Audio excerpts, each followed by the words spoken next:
ನಮಸ್ಕೃತ್ಯ ನರಂ ಚೈವ ನರೋತ್ತಮಂ ದೇವೀಂ ಸರಸ್ವತೀಂ ವ್ಯಾಸಂ ತತೋ ಗ್ರಂಥಮುದೀರಯೇ ವಿಜಾನತಾಂ ಅವಿತ್ತಸ್ಯ ಮಧ್ವಸ್ಯ ಜಗತಿ ಗುರೋಃ ಪೂರ್ವಾಚಾರ್ಯಮಹಿಷ್ಠಾನಾಂ ಇಯಂ ಪ್ರಣತಿಮಾಲಿಕಾ ಪೂಜ್ಯಾಯ ರಾಘವೇಂದ್ರಾಯ ಸತ್ಯಧರ್ಮರತಾಯ ಚ ಭಜತಾಂ ಕಲ್ಪವೃಕ್ಷಾಯ ನಮತಾಂ ಕಾಮಧೇನವೇ ದುರ್ವಾದಿಧ್ವಾಂತರವಯೇ ವೈಷ್ಣವೇಂದೀವರೇಂದವೇ ಶ್ರೀರಾಘವೇಂದ್ರ ಗುರವೇ ನಮೋತ್ಯಂತ ದಯಾಳವೇ. ಓಂ ತತ್ಸತ್. ರಾಘವೇಂದ್ರ ಸ್ವಾಮಿಗಳು ಮಹಾಭಾರತ ತಾತ್ಪರ್ಯ ನಿರ್ಣಯಾಶಯ ಸಂಗ್ರಹ ಅಂತ ಏನೊಂದು ಕೃತಿಯನ್ನು ಮಾಡಿದ್ದಾರೆ. ಅದರಲ್ಲಿ 24 ಶ್ಲೋಕಗಳನ್ನು ನೋಡಿದ್ದೇವೆ. ಅರ್ಥಾತ್ ಮಹಾಭಾರತ ತಾತ್ಪರ್ಯ ನಿರ್ಣಯದ 24 ಅಧ್ಯಾಯಗಳ ಸಂಗ್ರಹವನ್ನು ನೋಡಿದ್ದೇವೆ ಅಂತ ಅರ್ಥ. ಈ ಸಂಚಿಕೆಯಲ್ಲಿ 25ನೇ ಶ್ಲೋಕವನ್ನು ನಾವು ನೋಡಲಿದ್ದೇವೆ. ಮಧ್ವರ ಮಹಾಭಾರತ ತಾತ್ಪರ್ಯ ನಿರ್ಣಯದ 25ನೆಯ ಅಧ್ಯಾಯವನ್ನು ನೋಡಲಿದ್ದೇವೆ ಅಂತ ಅರ್ಥ. ಅದು ಹೀಗಿದೆ: ಸೇನಾಂ ವೀಕ್ಷರಣೋನ್ಮುಖೇ ಕರುಣಯಾ ಶಸ್ತ್ರೋಜ್ಜಿತಂ ಫಲ್ಗುನಂ ಸದ್ಗೀತಾಂ ಉಪದಿಶ್ಯ ಕಾರ್ಮುಕಧರಂ ಚಕ್ರೇಸ್ಯ ಯಸ್ಸಾರಥಿ ಅನ್ಯೋನ್ಯಂ ಕುರು ಪಾಂಡವೈಶ್ಚ ಪೃತನಾಂ ಯೋಜೀಘನತ್ಸ್ಯಂದನಾತ್ ಯೋ ಭೀಷ್ಮಂ ನಿರಪಾತಯತ್ ಸುತಶರೈಃ ಪಾಂಡೋಸ್ತಮೀಡೇಚ್ಯುತಂ. ಭೀಷ್ಮ ಪರ್ವವನ್ನು ಮಧ್ವರು 25ನೆಯ ಅಧ್ಯಾಯದಲ್ಲಿ ಸಂಗ್ರಹಿಸಿದ್ದಾರೆ. ಆ ಸಂಗ್ರಹದ ಚಂದವನ್ನು ನಾವೀಗ ನೋಡೋದಾದರೆ ಅದು ಹೀಗೆ: ಸೇನಾಂ ವೀಕ್ಷ ರಣೋನ್ಮುಖೇ ಕರುಣಯಾ ಶಸ್ತ್ರೋಜ್ಜಿತಂ. ಕರುಣೆಯಿಂದ ಶಸ್ತ್ರತ್ಯಾಗ ಮಾಡಿದ ಅರ್ಜುನ. ಒತ್ತಿ ಹೇಳಬೇಕು, ಕರುಣೆಯಿಂದ ಅಂತ. ಯಾಕೆ ಅಂದರೆ ಧರ್ಮ ಅಂದರೆ ಏನು? ಕಂಪ್ಯಾಷನ್. ಗೀತೆಯ ಉದ್ದೇಶ ಏನು? ಕಂಪ್ಯಾಷನ್. ಇದೆಲ್ಲ ಹೇಳುವಂಥದ್ದು. ವಿದೇಶಿಯರು ಕೂಡ ಹಾಗೇ ಕಂಡದ್ದು. ಕಂಪ್ಯಾಷನ್ ಈಸ್ ಧರ್ಮ ಅಂತ. ಹಾಗಲ್ಲ ಅದು. ಕರುಣೆ ಅನ್ನೋದು ಒಂದು 2 ಅಲುಗಿನ ಕತ್ತಿಯ ತರಹ. ನೀವು ಅಯೋಗ್ಯರಲ್ಲಿ ಕರುಣೆ ತೋರಿಸಿದಿರಾ, ಅದು ಪರಿಣಾಮ ಆಗೋದು ಯೋಗ್ಯರಲ್ಲಿಯೇ. ಆ ಕಾರಣದಿಂದ ಕರುಣೆ ಸರಿ, ಅಪಾತ್ರವಾದ ಕರುಣೆ ತಪ್ಪು. ಅಪಾತ್ರವೆನಿಸಿದ ಕರುಣೆಯಲ್ಲಿ ಅರ್ಜುನ ತೊಡಗಿದ, ಅದರಿಂದಾಗಿ ಶಸ್ತ್ರ ಬಿಟ್ಟ. ನೋಡಿ, ಯುದ್ಧ ಆಗುವಾಗ ಅರ್ಜುನನಿಗೆ 70 ವರ್ಷ. 70 ವರ್ಷದಲ್ಲಿ ಬಹಳ ಯುದ್ಧಗಳನ್ನು ಮಾಡಲಿಲ್ವ ಅವನು? 60,000 ಜನ ರಾಕ್ಷಸರನ್ನು ಕೊಂದಿದ್ದ. ನಿವಾತ ಕವಚರು ಎಷ್ಟೋ ಸಂಖ್ಯೆಯಲ್ಲಿದ್ದರು, ಅವ್ರನ್ನ ಕೊಂದ. ಆಗ ಯಾವಾಗಲೂ ಬರದ ಧರ್ಮ ಜಿಜ್ಞಾಸೆ ಈಗ ಬರುತ್ತಾ? ಕಾರಣ ಸರಳ: ನಮ್ಮವರೆದುರುಗಡೆ ಇದ್ದಾರೆ ಅಂತ. ಅದಕ್ಕೆ ಆ ಬೇರನ್ನು ಕತ್ತರಿಸಿದ ಕೃಷ್ಣ. ಕರುಣೆಯ ಬೇರು ಯಾಕೆ ಬರುತ್ತೆ? ದೇಹದ ಸಂಪರ್ಕದಿಂದ, ಪರಿಸರದ ಪ್ರಭಾವದಿಂದ, ದೇಹವೇ ನಾನು ಅಂತ ಅಂದುಕೊಂಡದ್ದರಿಂದ. ಇವೆಲ್ಲ ಧರ್ಮಕ್ಕೆ ತೊಂದರೆ ಮಾಡುವಂಥವುಗಳು. ಅದನ್ನೆಲ್ಲ ಕತ್ತರಿಸಿ ತೆಗೆದ ಕೃಷ್ಣ. ಈ ಹಿನ್ನೆಲೆಯನ್ನು ನಮಗೆ ಬಹಳ ಸರಳವಾಗಿ ಕಟ್ಟಿಕೊಡೋದು ರಾಘವೇಂದ್ರ ಸ್ವಾಮಿಗಳು. ಕರುಣಯಾ ಶಸ್ತ್ರೋಜ್ಜಿತಂ. ಕರುಣೆಯಿಂದ ಶಸ್ತ್ರವನ್ನು ತೊರೆದ ಫಲ್ಗುನಂ ಅರ್ಜುನನನ್ನು ಸದ್ಗೀತಾಂ ಉಪದಿಶ್ಯ, ಒಳ್ಳೆಯ ಗೀತೆಯನ್ನು ಉಪದೇಶಿಸಿ. ಒಂದರ್ಥ ಸತ್ತಂದರೆ ದೋಷವಿಲ್ಲದ ಅಂತ. ಇನ್ನೊಂದು ಸತ್ತಂದರೆ ಮುಖ್ಯ ಪ್ರಾಣನ, ಸದಿತಿ ಪ್ರಾಣ. ಮುಖ್ಯ ಪ್ರಾಣನ ಗೀತೆ, ಬ್ರಹ್ಮದೇವರ ಉಪದೇಶಗಳೇ ಮತ್ತೆ ಗೀತೆಯಾಗಿ ಬಂದದ್ದು. ಏಕೆಂದರೆ ಗೀತೆ ಅನ್ನುವ ಟೆಕ್ಸ್ಟ್ ಏನಿದೆ ಅದು ಪಂಚರಾತ್ರದ ಸಾರ, ವೇದದ ಸಾರ. ಈ ಎಲ್ಲ ಹಿನ್ನೆಲೆಯಲ್ಲಿ ಬ್ರಹ್ಮದೇವರಿಂದ ಅಭಿಮಾನಿಸಲ್ಪಟ್ಟ ಸಾಕ್ಷಿ ಪ್ರಜ್ಞೆಗೆ ಗೋಚರ ಆಗುವ ಗೀತೆ ಅದು. ನಮ್ಮ ಜೀವನ ಒಳಗಡೆಯ ಅನುಭವವನ್ನು ಮೀಂಟುವ ಗೀತೆ ಅದು. ಈ ಗೀತೆಗೆ, ಈ ಹಾಡಿಗೆ ಮೀಟಬೇಕಾದದ್ದು ಯಾವುದು? ಜೀವನ ಸ್ವರೂಪವೆಂಬ ತಂತಿ. ಜೀವನ ಸ್ವರೂಪವೆಂಬ ತಂತಿಗೆ ಮೀಂಟುವುದಕ್ಕೆ ಬೇಕಾದ ಹಾಡು ಕೃಷ್ಣನ ಗೀತೆ. ಹೀಗಾಗಿ ಸದ್ಗೀತಾಂ ಅಂತ. ಸತ್ ಅಂತಂದರೆ ಪ್ರಾಣ ಅಥವಾ ನಿರ್ದುಷ್ಟರಾದ ಬ್ರಹ್ಮದೇವರು, ಅವರಿಂದ ಅಭಿಮನ್ಯಮಾನವಾದ ಜೀವಸ್ವರೂಪ. ಹಾಗೆ ಸಜ್ಜನರ ಗೀತೆ. ಸಜ್ಜನ ಅಂದ್ರೇನು? ಇವ ಮುಖ್ಯ ಪ್ರಾಣನ ಜನ ಅಂತ. ಸಜ್ಜನ ಅಂದರೆ ಅದೇ ಅರ್ಥ. ಹೀಗಾಗಿ ಸದ್ಗೀತಾಂ, ಸಜ್ಜನರ ಗೀತೆಯನ್ನು ಉಪದೇಶಿಸಿ ಕಾರ್ಮುಕಧರಂ ಚಕ್ರೆ, ಬಿಲ್ಲು ಹಿಡಿಯುವಂತೆ ಮಾಡಿದ. ಯಾಕೆ ಅಂದರೆ ಈ ಸಾರಥಿ ಇದ್ದಾನಲ್ಲ, ಅವನು ಯಹ ಜ್ಞಾನಪೂರ್ಣ ಅಂತ. ಇಣ್ಗತೌ ಅನ್ನುವಂತಹ ಧಾತು ಈ ಜ್ಞಾನಪೂರ್ಣ ಪ್ಲಸ್ ಆ ದೋಷ ದೂರ. ಜ್ಞಾನಪೂರ್ಣನಾಗಿಯೂ ದೋಷ ದೂರನಾಗಿಯೂ ಇರುವವನು ಯಹ. ಈ ಪ್ಲಸ್ ಅ ಈಸ್ ಈಕ್ವಲ್ ಟು ಯ. ಯಹ ಅಂದರೆ ಜ್ಞಾನಪೂರ್ಣನಾದ ಸಾರಥಿ ಅಂತ. ಅವನೇನು ಮಾಡಿದ? ಯುದ್ಧ ಮಾಡಿಸಿದ. ಅನ್ಯೋನ್ಯಂ ಕುರುಪಾಂಡವೈಶ್ಚ ಪೃಥನಾಂ ಯೋಜೀಘನತ್. ಮೊದಲು ಸತ್ತಿದ್ದು ಪಾಂಡವರ ಕಡೆಯಲ್ಲಿನ ಮುಖ್ಯ ಯೋಧ ಶ್ವೇತ. ಆಮೇಲೆ ಉತ್ತರ ಸತ್ತ. ಅವನ ಹೆಸರು ಭೂಮಿಂಜಯ ಅಂತ. ಉತ್ತರ ಅಂದರೆ ಕೊನೆಯ ಮಗ, ಉತ್ತರ ಅಂದರೆ ಕಡೆಯವ ಅಂತ. ಅವನ ನಿಜವಾದ ಹೆಸರು ಭೂಮಿಂಜಯ. ಅವನು ಸತ್ತ. ಮೊದಲು ಸೋಲಾಗ್ತಾ ಇದ್ದದ್ದು ಪಾಂಡವರಿಗೇನೆ. ಕ್ರಮೇಣ ಅದು ತಿರುವು ಮುರುವಾಯಿತು. ಕೌರವರು ಸೋಲಿಕ್ಕೆ ಶುರು ಮಾಡಿದರು. ಹೀಗೆ ಪರಸ್ಪರರಲ್ಲಿ ನಿಂತು ಕೊಂದವ ಅದೇ ಶ್ರೀಕೃಷ್ಣ. ಅವನು ಸ್ಯಂದನಾತ್ ಭೀಷ್ಮಂ ನಿರಪಾತಯತ್. ರಥದಿಂದ ಭೀಷ್ಮರನ್ನು ಕೆಡವಿದ. ಹೇಗೆ?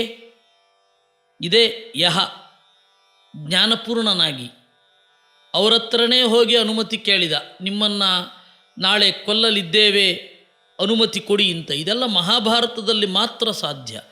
ಇದೆಲ್ಲ ಆಗಬೇಕಾದ್ರೆ ಮನಸ್ಸು ಎಷ್ಟು ಎತ್ತರದಲ್ಲಿರ್ಬೇಕು ಗೊತ್ತಾ? ನಮಗೆಲ್ಲ ಊಹಿಸ್ಕೊಳ್ಳಿಕ್ಕೆ ಕೂಡ ಸಾಧ್ಯ ಇಲ್ಲ. ನಮ್ಮ ಶತ್ರು ಬಂದು ನಾಳೆ ನಿಮ್ಮನ್ನು ಕೊಲ್ಲಬೇಕು ಅಂತ ಇದ್ದೀನಿ, ಅನುಮತಿ ಕೊಡ್ರಿ ಅಂದರೆ ಇಷ್ಟೇ ಸಮಚಿತ್ತದಿಂದ ಆಯಿತು ಅಂತ ಹೇಳ್ತೇವ? ಹೇಳಿದ ಅಲ್ಲಿ ಭೀಷ್ಮಾಚಾರ್ಯರು ಆಯಿತು ಅಂದರು. ಅಂದರೆ ದೇಹ ಬೇರೆ ಆತ್ಮ ಬೇರೆ ಅನ್ನುವಂತಹ ಪ್ರಜ್ಞೆ ಭಾರತೀಯ ಶಾಸ್ತ್ರದಲ್ಲಿ ಸಹಜವಾಗಿ ಹಾಸುಹೊಕ್ಕಾಗಿದೆ. ಭೀಷ್ಮಾಚಾರ್ಯರು ಯಾವ ಟೆಕ್ಸ್ಟನ್ನು ಓದಿದ್ರೂ ಅದರ ಸಾರ ಗೀತೆಯ ಸಾರವೇ ಆಗಿದೆ. ಇದೆಲ್ಲ ನಾವು ಗಮನಿಸಬೇಕಾದದ್ದು. ಅದರಿಂದ ಭೀಷ್ಮರನ್ನು ಕೆಡವಿದ. ಯಾರಿಂದ? ಪಾಂಡೋಹ ಸುತ ಶರೈಹಿ, ಬಿಳಿಯನ ಮಗನ ಬಾಣಗಳಿಂದ. ಪಾಂಡು ಅಂದರೆ ಒಬ್ಬ ರಾಜ, ಪಾಂಡುವಿನ ಮಗ ಅರ್ಜುನ, ಅರ್ಜುನನ ಬಾಣಗಳಿಂದ ಅಂತ ಒಂದರ್ಥ. ಪಾಂಡು ಅಂದರೆ ಬಿಳಿಯ, ಅವನೂ ನಿರ್ಮಲ, ಅವನ ಮಗ ಅರ್ಜುನ, ಅವನ ಹೆಸರೇ ಅರ್ಜುನ ಅಲ್ವಾ, ಬಿಳಿಯ. ಭೀಷ್ಮರನ್ನು ಕೊಲ್ಲುವಾಗಲೂ ಅವರ ಬಗೆಗೆ ಮನಸ್ಸು ನಿರ್ಮಲವಾಗಿಯೇ ಇತ್ತು. ಈ ಅರ್ಥ ಧ್ವನಿಯನ್ನು ಅವರು ರಾಘವೇಂದ್ರ ಸ್ವಾಮಿಗಳು ಹೊರಡಿಸ್ತಾರೆ. ಈ ತರಹದ ಅಚ್ಯುತಂ, ಭೀಷ್ಮರನ್ನಚ್ಯುತರಾಗಿಸಿದ, ಅರ್ಜುನನನ್ನು ಅಧರ್ಮದಿಂದ ಚ್ಯುತನಾಗಿಸಿದ, ಅಚ್ಯುತಂ ತಾನೆಂದೂ ಚ್ಯುತನಾಗದ ಕೃಷ್ಣನನ್ನು ಈಡೇ ಸ್ತೋತ್ರ ಮಾಡ್ತೇನೆ ಅನ್ನುವ ಭಾವ ಇಲ್ಲಿ ಬರುತ್ತೆ ನೋಡಿ. ಅದಕ್ಕೆ ಹೇಳೋದು ಯೋ ಭೀಷ್ಮಂ ನಿರಪಾತಯತ್ ಸುತಶರೈಹಿ ಪಾಂಡೋಹೋ ತಂ ಈಡೇ ಅಚ್ಯುತಂ ಅಂತ. ಉಳಿದವರೆಲ್ಲ ಚ್ಯುತರಾಗಿದ್ದಾರೆ. ಇವನು ಅಧರ್ಮಚ್ಯುತನಾದ, ಕೆಲವರು ಧರ್ಮಚ್ಯುತರಾದರು. ಭೀಷ್ಮಾಚಾರ್ಯರು ಸೇನಾಧಿಪತ್ಯದಿಂದ ಚ್ಯುತರಾದರು. ಹೀಗೆ ಎಲ್ಲರನ್ನ ಜಾರಿಸಿ ಜಾರದ ಒಬ್ಬನಿದ್ದಾನಲ್ಲ ಅಚ್ಯುತ, ಎಂದೂ ಜಾರದವ, ಅವನನ್ನು ಈಡೆ ಸ್ತೋತ್ರ ಮಾಡ್ತೇನೆ. ಹೀಗೆ ಭೀಷ್ಮ ಪರ್ವವನ್ನು ಸಂಗ್ರಹಿಸಿದ 25ನೆಯ ಅಧ್ಯಾಯವನ್ನು 25ನೆಯ ಶ್ಲೋಕದಲ್ಲಿ ರಾಘವೇಂದ್ರ ಸ್ವಾಮಿಗಳು ಸಂಗ್ರಹಿಸಿದ್ದಾರೆ. ಇನ್ನು ಅಲ್ಲಿಂದ ಮುಂದೆ ಹೋದರೆ 26ನೆಯ ಅಧ್ಯಾಯ ಮಹಾಭಾರತ ತಾತ್ಪರ್ಯ ನಿರ್ಣಯದಲ್ಲಿ ದ್ರೋಣ ಪರ್ವವನ್ನು ಸಂಗ್ರಹ ಮಾಡಿದ ಅಧ್ಯಾಯ ಇದು. ಅದರ ಸಂಗ್ರಹ 26ನೆಯ ಶ್ಲೋಕದಲ್ಲಿ ಬಂದಿದೆ. ದ್ರೋಣೋ ಯುಧ್ಯತಿ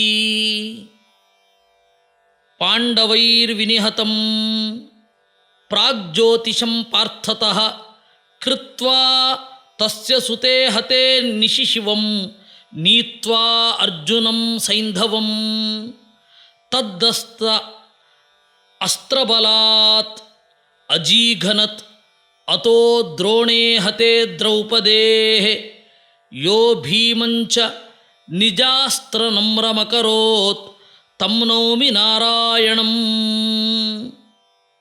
ಮಧ್ವಾಚಾರ್ಯರು ಈ ಅಧ್ಯಾಯದ ಒಂದು ಸಾರ ನಾರಾಯಣಾಸ್ತ್ರ ಮೋಕ್ಷೋ ನಾಮ ಷಡ್ವಿಂಶೋಧ್ಯಾಯ ಅಂತ. ನಾರಾಯಣಾಸ್ತ್ರದಿಂದ ಪಾಂಡವರು ಹೇಗೆ ಬಿಡುಗಡೆಗೊಂಡರು, ದ್ರೋಣಾಚಾರ್ಯರು ಸತ್ತಿದ್ದು ಪ್ರಧಾನ ಅಲ್ವೇ ಅಲ್ಲ ಈ ಪರ್ವಕ್ಕೆ. ನಾರಾಯಣಾಸ್ತ್ರ ಮೋಕ್ಷ ಅದು ಪ್ರಧಾನ. ಅದಕ್ಕೆ ಕಡೆಯಲ್ಲಿ ನಾರಾಯಣಂ ನೌಮಿ ಅಂತಾರೆ ರಾಘವೇಂದ್ರ ಸ್ವಾಮಿಗಳು. ದ್ರೋಣಾಚಾರ್ಯರು ಪಾಂಡವರ ಜೊತೆಗೆ ಯುದ್ಧ ಮಾಡಲಿಕ್ಕೆ ಶುರು ಮಾಡಿದ್ರು. ಆಗ ದುರ್ಯೋಧನ ಕೇಳಿದ, ಧರ್ಮರಾಜನನ್ನು ಜೀವಂತವಾಗಿ ಸೆರೆ ಹಿಡಿರಿ ಸಾಕು, ಯಾರನ್ನೂ ಕೊಲ್ಲಬೇಡಿ, ಮತ್ತೆ ಜೂಜು ಕರಿತೀವಿ, ಬಂದೇ ಬರ್ತಾನೆ, ಜೂಜಿನಲ್ಲಿ ಸೋಲಿಸಿ ಕಳಿಸ್ತೇವೆ, ರಕ್ತ ಚೆಲ್ಲದೆ ವಿಜಯ ನಮ್ಮದಾಗತ್ತೆ, ಅವನನ್ನು ಸೆರೆ ಹಿಡಿದು ಬನ್ನಿ ಅಂತ. ಮೊದಲನೇ ದಿವಸ ಆಗಲಿಲ್ಲ. ಎರಡನೇ ದಿವಸ ಈ ಸಮಸ್ಯೆಯನ್ನು ಆವೃತ್ತಿ ಮಾಡಿ ಒಂದು ಹೇಳಿದ್ರು, ಅರ್ಜುನ ಇರೋ ತನಕ ಆಗಲ್ಲ. ಯಾಕೆಂದರೆ ಅವ್ರ ಕಣ್ಣಿನಲ್ಲಿ ಭೀಮ ಯೋಧ ಅಂತಲೋ ಅಥವಾ ಇನ್ನೇನಾಗಿಯೋ ಅವರು ಸೀರಿಯಸ್ ಆಗಿ ಪರಿಗಣಿಸಿರಲಿಲ್ಲ. ಯಾಕೆಂದರೆ ಗುರುಗಳಿಗೆ ಒಂದು ನನ್ನ ಮಾತನ್ನು ಕೇಳಿದವ ಅನ್ನೋ ಒಂದು ಸಾಫ್ಟ್ ಕಾರ್ನರ್ ಇರುತ್ತೆ. ಅವನಿಗಿಂತ ವಿದ್ಯಾವಂತ ಬೇರೆ ಇದ್ದು ಆ ಗುರುಗಳ ಅನುಗ್ರಹ ಪಡೀಲಿಲ್ಲ ಅಂದರೆ ಅವರು ಗಮನದಲ್ಲಿರೋದಿಲ್ಲ. ಈ ಅಕಾಡೆಮಿಕ್ಕು ಆ್ಯಂಟಿ ಅಕಾಡೆಮಿಕ್ಗಳ ಸಮಸ್ಯೆಯೇ ಇಷ್ಟು. ಅಕಾಡೆಮಿಕ್ ಆಗಿರುವವರು ಕೆಲವೊಮ್ಮೆ ಅಗತ್ಯಕ್ಕಿಂತ ಹೆಚ್ಚಿನ ಮಹತ್ವ ಪಡ್ಕೊಂಡು ಬಿಡ್ತಾರೆ, ಯಾಕೆಂದರೆ they are recognised by his master. ಆದರೆ ಒಬ್ಬ ಆ್ಯಂಟಿ ಅಕಾಡೆಮಿಕ್ಕಿನಲ್ಲಿ ಕಲಿತವನಿಗಿಂತ ಎತ್ತರದಲ್ಲಿ ಇರ್ತಾನೆ, ಆದರೆ ಅವನನ್ನು ಹೆಚ್ಚು ಗುರುತಿಸಿರೋದಿಲ್ಲ. ಯಾಕೆ ಅಂತಂದರೆ ಅವ್ರ ಗುರುಗಳು ಒಪ್ಪಿರೋದಿಲ್ಲ, ಅವ್ರ ಗುರುಗಳು ಮಾರ್ಕ್ ಶೀಟ್ ಇಟ್ಕೊಂಡು ಅಳತೆ ಮಾಡಿರಲ್ಲ. ಹಾಗೆ ಭೀಮನನ್ನು ಅವರು ಲೆಕ್ಕಿಸಲಿಲ್ಲ. ಅರ್ಜುನನನ್ನು ದೂರ ಓಡಿಸಿದ್ರೆ ಸಾಕು, ನಾನು ಹಿಡಿತೇನೆ ಅಂದರು. ಅರ್ಜುನ ಆವಾಗ ಏನು ಮಾಡಬೇಕಾಯಿತು, ಸಂಶಪ್ತಕರನ್ನು ಎದುರಿಸಬೇಕು. ಸಂಶಪ್ತಕರು ಅಂದರೆ ಸೂಯಿಸೈಡ್ ಬಾಂಬರ್ಸ್ ಅಷ್ಟೇ, ಇನ್ನೇನೂ ಅಲ್ಲ. ಅವರು ಹತ್ರನೂ ಹೋಗಬೇಕು.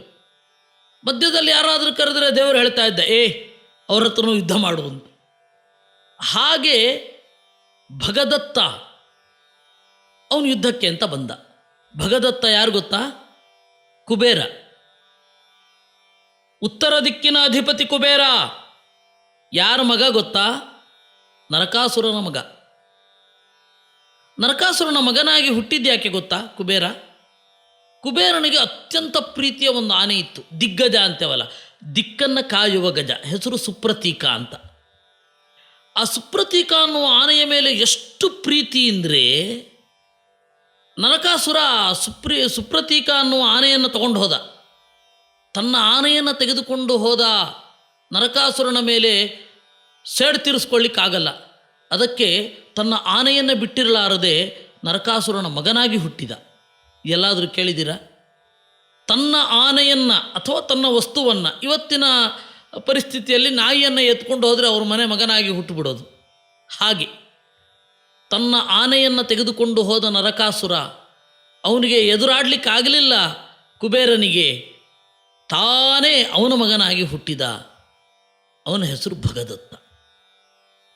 ಆ ಭಗದತ್ತನಿಗೆ ವರಾಹದೇವರ ಮೊಮ್ಮಗನಾದದ್ದರಿಂದ ನಾರಾಯಣಾಸ್ತ್ರ ಸಿದ್ಧಿ ಇತ್ತು. ಆ ನಾರಾಯಣಾಸ್ತ್ರವನ್ನು ಅರ್ಜುನನ ಮೇಲೆ ಎಸೆದ. ಅವನಿಗೂ ಒಂದು ಐಡಿಯಾ ಇತ್ತು, ಒಂದೋ ಭೀಮಸೇನನ ಮೇಲೆ ಎಸಿಬೇಕು, ಒಂದೋ ಅರ್ಜುನನ ಮೇಲೆ ಎಸಿಬೇಕು ಅಂತ. ಅರ್ಜುನನ ಮೇಲೆ ಎಸೆದ. ಆಗ ದೇವರು ಅಡ್ಡ ಬಂದ. ನಾರಾಯಣಾಸ್ತ್ರ ದೇವರ ಕೊರಳಲ್ಲಿ ವೈಜಯಂತಿ ಮಾಲೆ ಆಯಿತು. ಆಗ ಅರ್ಜುನ ಕೇಳಿದ, ನಾನೇ ಎದುರಿಸ್ತಾ ಇದ್ದೆ ಅಂತ. ಆಗ ತನ್ನ ಸ್ವರೂಪದ ಬಗ್ಗೆ ಹೇಳ್ಕೊಳ್ತಾನೆ. ನೋಡಿ, ವಿಶ್ವರೂಪದ ಅಧ್ಯಾಯದಲ್ಲಿ ಹೇಳಿಕೊಂಡ ಹಾಗೆ ಇಲ್ಲಿಯೂ ಹೇಳ್ಕೊತಾನೆ ತನ್ನ ಬಗ್ಗೆ ದೇವರು. ಅಲ್ಲ, ದೇವ್ರ ಬಗ್ಗೆ ದೇವರೇ ತಾನೇ ಹೇಳಬೇಕು. ಈ ಹಿನ್ನೆಲೆಯಲ್ಲಿ ಭಗದತ್ತನ ನಾರಾಯಣಾಸ್ತ್ರವನ್ನು ಮಧ್ಯ ಬಂದು ಉಪಸಂಹರಿಸಿ ಅರ್ಜುನನನ್ನು ಬದುಕಿಸಿ ಅರ್ಜುನನಿಗೆ ಹೇಳಿದ, ನೀನು ಅವನನ್ನು ಈ ಕೊಲ್ಲು ಅಂತ. ಭಗದತ್ತ ಸತ್ತ. ಇದು ನಾರಾಯಣಾಸ್ತ್ರ ಉಪಶಮನ ಮೊದಲನೆಯದ್ದು. ಎರಡನೆಯದ್ದು ಮಾರನೇ ದಿವಸ, 13ನೇ ದಿವಸ. ಆ 13ನೇ ದಿವಸ ಏನಾಯಿತು? ಅಭಿಮನ್ಯು ಸತ್ತ. ಅಭಿಮನ್ಯು ಸತ್ತದ್ದರಿಂದ ಉತ್ಕಟವಾದ ವೇದನೆ ಆಯಿತು ಅರ್ಜುನನಿಗೆ. ಮಾರನೇ ದಿವಸ ಸೂರ್ಯ ಕಂತುವುದರ ಒಳಗೆ ಜಯದ್ರಥನನ್ನು ಕೊಲ್ತೇನೆ, ಇಲ್ಲ ಅಂತಂದರೆ ಅಗ್ನಿಪ್ರವೇಶ ಮಾಡ್ತೇನೆ ಅಂತ ಜಯದ್ರಥ ಬೆದರಿ ಊರಿಗೆ ಹೊಟ್ಟೋಗ್ತೀನಿ ಅಂತ. ಅದಕ್ಕೆ ದುರ್ಯೋಧನ ಹೇಳ್ದ, ಇದು ಒಳ್ಳೆ ಅವಕಾಶ, ಅರ್ಜುನನನ್ನು ತಡೆದ್ರೆ ಸಾಕು, ಅವನೇ ಸತ್ತೋಗ್ತಾನೆ. ನಾವು ಅವನನ್ನು ಸಾಯಿಸಬೇಕಾಗಿಲ್ಲ, ಪೂರ್ತಿಯಾಗಿ ರಕ್ಷಣೆ ಮಾಡಬೇಕು ಅಂತ. ದೇವ್ರಿಗಿದು ಗೊತ್ತಾಗದೇ ಇರುತ್ತೇನು? ರಾತ್ರಿ ಮಲಗಿದ್ದಾಗ ಸ್ವಪ್ನೇನ ಯತ್ತಂ ಗಿರಿಜಾಂತಿಕಂ ಹರಿಹಿ, ಕನಸಿನಲ್ಲಿ ಅರ್ಜುನನನ್ನು ಕರ್ಕೊಂಡು ಕೈಲಾಸಕ್ಕೆ ಹೋದ. ಅಲ್ಲಿ ಶಿವನಿಂದ ಪಾಶುಪತಾಸ್ತ್ರವನ್ನು ಮತ್ತೆ ಕೊಡಿಸಿದ. ಲೈಸೆನ್ಸ್ ರಿನ್ಯೂವಲ್ ಇದ್ದ ಹಾಗೆ ಮತ್ತೆ ಕೊಡಿಸಿದ. ಮೊದಲು ಸಿಕ್ಕಿತ್ತು ಅವನಿಗೆ ಕಾಡಿನಲ್ಲಿರುವಾಗ, ಮತ್ತೆ ಕೊಡಿಸಿದ. ಅಲ್ಲ, ದೇವರೇ ಮಾಡ್ಬೋದಿತ್ತಲ್ಲ ಇದನ್ನು. ಸ್ವಯಮೇವಾಖಿಲ ಜಗತ್, ಎಲ್ಲವನ್ನ ತಾನೇ ರಕ್ಷಣೆ ಮಾಡಿದರೂ ಕೂಡ ಅಪ್ಯಚ್ಯುತೋ ಗುರುದ್ವಾರ ಪ್ರಸಾದಕೃತ್, ಗುರುಗಳ ಮೂಲಕವೇ ದೇವರು ಅನುಗ್ರಹ ಮಾಡೋದು ಆರಂಭದ ಹಂತದಲ್ಲಿ. ಅದರಿಂದಾಗಿ ಗುರುಗಳು ಅಂತಂದರೆ ಮುಖ್ಯಪ್ರಾಣನ ಬ್ರಹ್ಮನ ಪ್ರತೀಕ. ಗುರುಗಳು ಅಂದರೆ ದೇವರು ಈ ದೇಹದ ಒಳಗಡೆ ನಿಂತು ಈ ಜೀವನಿಗೆ ಪ್ರೇರಣೆ ಮಾಡ್ತಾ ತನ್ನ ಬಗೆಗೆ ಹೇಳ್ಕೊಳ್ತಾ ಇದ್ದಾನೆ ಅಂತ ಭಾವಿಸಬೇಕು. ಅದರಿಂದಾಗಿ ಗುರುಗಳಲ್ಲಿ ದೋಷ ಇದ್ದರೆ ಗುರುಗಳನ್ನ ಬಿಡಬಹುದು. ಇದು ಮಧ್ವರು ಮಾತ್ರ ಹೇಳಿದ್ದು. ಈ ಗುರುವಿಗಿಂತ ಹೆಚ್ಚಿನ ಜ್ಞಾನ ಇನ್ನೊಬ್ಬ ಗುರುವಿನಿಂದ ಸಿಗತ್ತೆ ಅಂದರೆ ಇವನ್ನ ನಿರ್ದಾಕ್ಷಿಣ್ಯವಾಗಿ ಬಿಡಬಹುದು. ಯಾಕೆಂದರೆ ಜ್ಞಾನ ಮುಖ್ಯ, ವ್ಯಕ್ತಿ ಅಲ್ಲ. ಆದರೆ ನಮಗೆ ಇವತ್ತು ಹೇಗೆ ಅಂತಂದರೆ ಈ ಜೀವನ ಮೇಲೇ ಪೂರ್ತಿಯಾಗಿ ಅವಲಂಬಿತರಾಗ್ತೇವೆ. ಹಾಗೆ ಬೇಡ ಅಂತಂದರು ಆಚಾರ್ಯರು ಮತ್ತು ಕೃಷ್ಣ. ಈ ದೇಹ, ಅದರೊಳಗಡೆ ಒಬ್ಬ ಜೀವ ಇದ್ದಾನೆ, ಅವನಿಗೆ ಪ್ರೇರಣೆ ಮಾಡ್ತಾ ಅವನ ಒಳಗಡೆ ಇದ್ದು ಬ್ರಹ್ಮದೇವರು ಮತ್ತು ನಾರಾಯಣ ಇಬ್ಬರೂ ಜಗತ್ತಿನ ಬಗೆಗೆ, ಜಗದೀಶನ ಬಗೆಗೆ ತತ್ವಜ್ಞಾನವನ್ನು ಕೊಡ್ತಾ ಇದ್ದಾರೆ. ಅವರು ಭ್ರಷ್ಟರಾದರೆ ಅವರನ್ನು ಅನುಸರಿಸಬೇಕು ಅಂತ ಇಲ್ಲ. ಹೀಗಾಗಿ ಒಬ್ಬ ಗುರುವಾದವನು ಈ ಔದಾರ್ಯ ತೋರಬೇಕು. ಏನು, ನನಗಿಂತ ಜ್ಞಾನ ಬೇರೆ ಕಡೆ ಸಿಗತ್ತಾ, ಆಯ್ತಪ್ಪ ಹೋಗ್ರಿ ಜ್ಞಾನ ಪಡ್ಕೊಳ್ರಿ ಅಂತ ಹೇಳಬೇಕು. ವಿನಃ ನನಗೇ ಕಟ್ಟು ಬಿದ್ದಿರಿ ಅಂತ ಹೇಳಬಾರದು. ನೋಡಿ, ದ್ರೋಣಾಚಾರ್ಯರನ್ನು ಎದುರಿಸಿ ನಿಂತರು. ದೇವರು ಗುರುಗಳ ಮೂಲಕ ಅನುಗ್ರಹ ಮಾಡ್ತಾನೆ ಅನ್ನೋದಕ್ಕೆ ಇದು ನಿದರ್ಶನ ಅಂತಾರೆ ಆಚಾರ್ಯರು. ಹೀಗಾಗಿ ಪಾಶುಪತಾಸ್ತ್ರವನ್ನು ಪಡೆದ, ಜಯದ್ರಥನನ್ನು ಕೊಂದ. ಹೇಗೆ ಕೊಂದ ಅನ್ನೋದು ನಿಮ್ಗೆ ಗೊತ್ತಿದೆ. ಇಡೀ ರಾತ್ರಿ ಯುದ್ಧ ಮಾಡಿದ್ರು. ಜಯದ್ರಥ ಸತ್ತ ರಾತ್ರಿಯಿಂದ ಕಂಟಿನ್ಯೂಸ್ಲಿ ಯುದ್ಧ, ಹಗಲು ರಾತ್ರಿ ರೆಸ್ಟೇ ಇಲ್ಲ. ಆ ತರಹ ಯುದ್ಧ ಮಾಡಿಬಿಟ್ರು. ಕಡೆಗೊಮ್ಮೆ ದ್ರೋಣಾಚಾರ್ಯರು ಸತ್ರು. ಆ ವಿಚಾರ ಅಶ್ವತ್ಥಾಮನಿಗೆ ತಿಳಿಯಿತು. ಅವರು ಸಾಯುವಾಗ ಹೇಳಿದ್ರು ದ್ರೋಣಾಚಾರ್ಯರು, ಪಾಂಚಾಲಾನ್ ನೈವ ಶೇಷಯೇಹೇ, ಪಾಂಚಾಲರನ್ನು ಮಾತ್ರ ಬದುಕಲಿಕ್ಕೆ ಬಿಡಬೇಡ, ಎಲ್ಲರನ್ನ ಕೊಂದು ಬಿಡುವಂತ. ಅದಕ್ಕೆ ಪಾಂಚಾಲರನ್ನು ಹಠಕಟ್ಟಿ ಕೊಂದದ್ದು ಅಶ್ವತ್ಥಾಮ. ನಿಮಗೆ ಅಶ್ವತ್ಥಾಮನ ರೌದ್ರ ತೋರೋದು ಯುದ್ಧದ 15ನೇ ದಿವಸದಿಂದ. ಉತ್ಕಟವಾದ ರೌದ್ರ, ಅಷ್ಟು ರೌದ್ರವನ್ನು ನೀವು ನೋಡಲಿಕ್ಕೆ ಸಾಧ್ಯ ಇಲ್ಲ. ಅವನು ರುದ್ರ ಬಿಡಿ. ಆಗ ನಾರಾಯಣಾಸ್ತ್ರವನ್ನು ಎಸೆದ. ನಾರಾಯಣಾಸ್ತ್ರವನ್ನು ಎಸೆದಾಗ ಭೀಮಸೇನ ಬಾಗಲಿಕ್ಕೆ ಒಪ್ಕೋತಾ ಇಲ್ಲ. ನಾರಾಯಣಾಸ್ತ್ರದ್ದೇನು ಅಂದರೆ, ಯಾರಾದರೂ ಬಾಗಿದ್ರೆ ಅವರನ್ನು ಕೊಲ್ಲೋಲ್ಲ, ನಾನು ಜೀವನಕ್ಕಾಗಿ ದೇವರನ್ನು ಬೇಡಿಕೊಳ್ಳೋಲ್ಲ ಅಂತ ಭೀಮಸೇನ. ಹುಂಬ ಅಲ್ಲ ಅವನು, ನನ್ನ ಜೀವನಕ್ಕಾಗಿ ನಾನು ಬೇಡಿಕೊಳ್ಳೋಲ್ಲ. ಆಗ ದೇವರೇನು ಮಾಡ್ದ, ಒಳಗಡೆ ನುಗ್ಗಿ ಅರ್ಜುನನೊಡನೆ ಆ ಬೆಂಕಿಯ ಒಳಗಡೆ ನುಗ್ಗಿ ಬಲಾತ್ಕಾರವಾಗಿ ಬಗ್ಗಿಸಿದ. ನಾರಾಯಣಾಸ್ತ್ರ ಶಾಂತವಾಯಿತು. ದೇವರೇ, ಆದರೆ ಯಾವ ರೀತಿ ನಾರಾಯಣಾಸ್ತ್ರದ ಅಜೇಯತ್ವ ಮತ್ತು ಭೀಮಸೇನನ ಭಕ್ತಿ ಎರಡನ್ನೂ ಉಳಿಸಬೇಕು ಅಂತ ದೇವರು ಮಾಡಿದ್ದಷ್ಟೆ. ನಾನು ಹೇಗೆ ಕೆಲಸ ಮಾಡ್ತೇನೆ ಕೆಲವೊಂದು ಸಂದರ್ಭಗಳಲ್ಲಿ ಅಂತ ದೇವರು ತೋರಿಸಲಿಕ್ಕೆ ಇದನ್ನು ಮಾಡಿದ್ದು. ಅವನನ್ನು ಬಗ್ಗಿಸಿ ಅಸ್ತ್ರವನ್ನು ಕಳುಹಿಸಿ ಮತ್ತೆ ನಿಂತ. ಆಗ್ನೇಯಾಸ್ತ್ರವನ್ನು ಎಸೆದ ಅಶ್ವತ್ಥಾಮ. ಇಡೀ ರಥ ಅರ್ಜುನ ಅಷ್ಟೂ ಜನರು ಮೇಲ್ಗಡೆ ಎದ್ದು ಆ ಒಂದು ವಾತಾವರಣ ಏನಿತ್ತು, ಎಷ್ಟು ಸುತ್ತಳತೆ ಇತ್ತು, ಬೆಂಕಿ ಹೊತ್ಕೊಂಡಿದ್ದು, ಅದರಿಂದ ಆಚೆ ಇಟ್ಟ. ಅಶ್ವತ್ಥಾಮನಿಗೆ ಬೇಸರ ಆಯಿತು. ಏನು ಮಾಡಿದ್ರು ಸಾಯಿಸ್ಲಿಕ್ಕಾಗಲ್ವಲ್ಲ ಇವ್ರನ್ನ, ಯುದ್ಧನೇ ಮಾಡಲ್ಲ ಅಂತ ಹೋದ. ಆಗ ವೇದವ್ಯಾಸರು ಬಂದು ಅಶ್ವತ್ಥಾಮನಿಗೆ, ನೀನು ರುದ್ರನಿದ್ದೀ, ನಾಶ ಮಾಡೋದಷ್ಟೇ ನಿನ್ನ ಕೆಲಸ, ಇನ್ನೂ ಮುಗಿದಿಲ್ಲ, ನಾಶ ಉಂಟು ಅಂತ ಅವನಿಗೆ ಉಪದೇಶ ಮಾಡಿದ್ರು. ನೋಡಿದ್ರಾ, ಭೀಷ್ಮ ಪರ್ವದಲ್ಲಿ ಇಂದ್ರನಿಗೆ ಉಪದೇಶ, ದ್ರೋಣ ಪರ್ವದಲ್ಲಿ ಅವ್ರ ಗುರು ರುದ್ರದೇವ್ರಿಗೆ ಉಪದೇಶ, ಅಂದರೆ ಅಶ್ವತ್ಥಾಮನಿಗೆ. ಈ ತರಹದ ನಾರಾಯಣನಿಗೆ ನಮಸ್ಕಾರ, ತಮ್ಮ ನೌಮಿ ನಾರಾಯಣಂ ಅಂದರು. ಇಲ್ಲಿ ವಾಸ್ತವಿಕವಾಗಿ ಆಗ್ನೇಯಾಸ್ತ್ರದ ಉದ್ಧಾರವನ್ನು ಹೇಳಲಿಲ್ಲ ಅವರು. ಕೆಲವೊಂದು ಸಂಗ್ರಹದಲ್ಲಿ ಬಿಟ್ಟಿದೆ, ಸಂಗ್ರಹ ಮಾಡುವಾಗ ಕೆಲವೊಂದು ಅಂಶಗಳನ್ನು ಬಿಟ್ಟಿದ್ದಾರೆ. ಸುಲಭವಾಗಿ ಮಹಾಭಾರತ ತಾತ್ಪರ್ಯ ನಿರ್ಣಯದ ಆಶಯದ ಸಂಗ್ರಹವೇ ವಿನಃ ಮಹಾಭಾರತ ತಾತ್ಪರ್ಯ ನಿರ್ಣಯದ ಪ್ರತಿನಿಧಿ ಅಲ್ಲ. ಮತ್ತು ಪ್ರತಿನಿಧಿ ಅಂದರೂ ಕೆಲವೊಂದು ಪೂರ್ಣತೆ ಇರೋದಿಲ್ಲ, ಕೆಲವೊಂದು ಅಪೂರ್ಣತೆ ಇದ್ದೇ ಇರುತ್ತೆ. ಮಹಾಭಾರತ ತಾತ್ಪರ್ಯ ನಿರ್ಣಯ ಓದಬಾರದು ಅಂತಲ್ಲ, ಇದನ್ನು ಓದಿದ್ರೆ ಅದು ಓದಬಾರದು ಅಂತಲ್ಲ. ಇದನ್ನು ಕಡಿಮೆ ಸಮಯ ಇರುವಾಗ ಓದಿ, ದೊಡ್ಡ ಸಮಯದಲ್ಲಿ ಅದನ್ನೇ ಅಧ್ಯಯನ ಮಾಡಬೇಕು ಅಂತಲೇ ರಾಘವೇಂದ್ರ ಸ್ವಾಮಿಗಳ ಆಶಯವೂ ಅದೇ, ಎಲ್ಲರ ಆಶಯವೂ ಅದೇ. ನಾನು ಇದಕ್ಕೆ ವ್ಯಾಖ್ಯಾನ ಬರೀತೀನಿ ಅಂದರೆ ವೇದ ಓದಬೇಡಿ ಅಂತ ಅರ್ಥ ಅಲ್ಲ, ಮೂಲ ಓದಬೇಡಿ ಅಂತ ಅರ್ಥ ಅಲ್ಲ. ಅವರು ಸೇವಾರೂಪವಾಗಿ ಬರೆದಿದ್ದಾರೆ, ನಾವು ಎರಡನ್ನೂ ಓದಬೇಕಾಗತ್ತೆ. ಹಿರಿಯರು ಬರೆದದ್ದು, ಆಮೇಲೆ ಹಿರಿಯರಿಗೂ ಹಿರಿಯರಾಗಿರುವ ಆಚಾರ್ಯರು ಹೇಳಿದ್ದು, ಎಲ್ಲವನ್ನೂ ಓದಬೇಕಾಗತ್ತೆ. ಹೀಗೆ 26ನೇ ಅಧ್ಯಾಯದ ಸೊಗಸಾದ ಕೊನೆ ನೋಡಿ, ತಮ್ಮ ನೌಮಿ ನಾರಾಯಣಂ ಅಂತ.